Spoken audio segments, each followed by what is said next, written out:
Hey, what's up guys, this is Chatura from AntiVFX, and in this video we are going to take a look at how to rename multiple files at the same time. Let's say in this scenario we have multiple images and they have pretty random names. We want to rename everything into a meaningful manner. In order to do that, you need to download this tool. It's called Bulk Rename Utility. It's a free utility. You can go to this link. I'll put the link in the description. You can download and install this little software. It's a straightforward process. Once you install that, you can open it by using Bulk Rename Utility using this Windows menu, or you can go to the folder and select all the files and right click, and then you can see an option Bulk Rename here. So when you click on that, it will open the Bulk Rename Utility.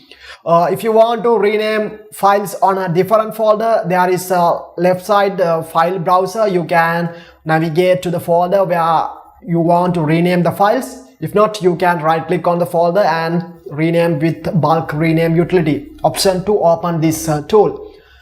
So you might be thinking this is pretty complex. Yes, of course, there are so many options. That is very good because you can tweak how you want to rename the files. So pretty simply, I'll explain what you can do with this utility and how powerful it is.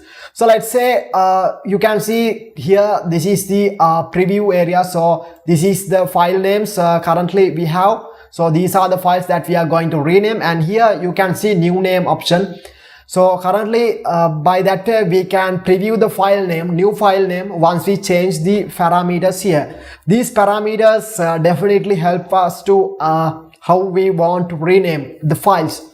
We can tell this utility how we want to rename these files. Let's say, for example, I want to remove all these random characters and rename these files as 1, 2, 3, 4, right? So let's see how to do that. In here you can see main sections like remove, add, and auto date, numbering options, right? So if you want to turn on any of these options, you can there is a check mark. By that way, by clicking on this check mark, we can turn on this parameter section. So let's say first I need to remove all these characters. So I go to the remove section and I turn on the remove option. But it didn't happen anything because you want to tell what you want to remove, right? So let's say I want to remove first one character. So now you can see it removed the first one character, and you can see all the preview new names here. So in order to remove all these first file names, so we need to increase this to a higher number, right? For example, like if you want to remove all the names, I'll type 100. You can see now it removed all the file names here. In order to see the preview, you need to select the files. Once we remove the first original file names, you can see only the extension. Now we want to add numbers. In order to do that, you need to turn on the numbering section. So I turn on the numbering, and you can see it automatically add numbers. But we can control how these numbers should appear, right? So let's say we want to start these numbers from number 5. We can type start from 5. Now you can see it started with number 5, right? So that's one control parameter. And if you want to add padding, right, so currently it is set to 2. If you want to add 3, you can go higher padding number here, right? So these are the numbering section. You can control this section, and the next section is add auto date. If you want to add a date to these files, as well as if you want to add any kind of prefix to these file names instead of just numbers, you can add the prefix or suffix. So let's say we want to add image prefix.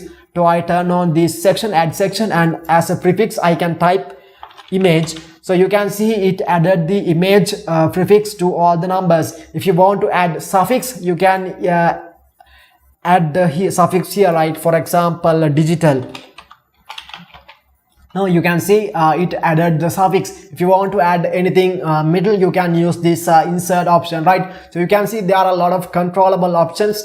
And if you want to rename the files by using by replacing something in your original file name, let's say original file name contain canon 1, 2, 3, canon 1, canon 3. If you want to replace that canon part, you can type canon here, and then you can want to replace it with something else, or if you want to replace just empty space, you can leave this with empty, right? So that way you can remove certain parts from the files. And yes, there are so many controllable options here, so I highly encourage you to install this tool and play with this tool. If you got any question, please send me a message.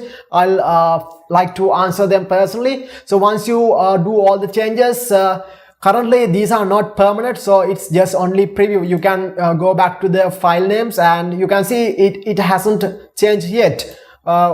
If you want to change this permanently, just click on rename button and it will ask warning, you have used a new created date in your file name but have not chosen assign. So do you want to continue that? Because we didn't assign a date here, right? So we can turn that off option. We can set to current and we can commit by rename, right? So by pressing this button, it will automatically rename. So when you go back to the folder, you can see now we have successfully renamed multiple files at the same time.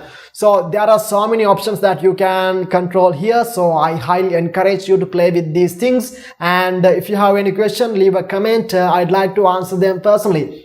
Thank you so much.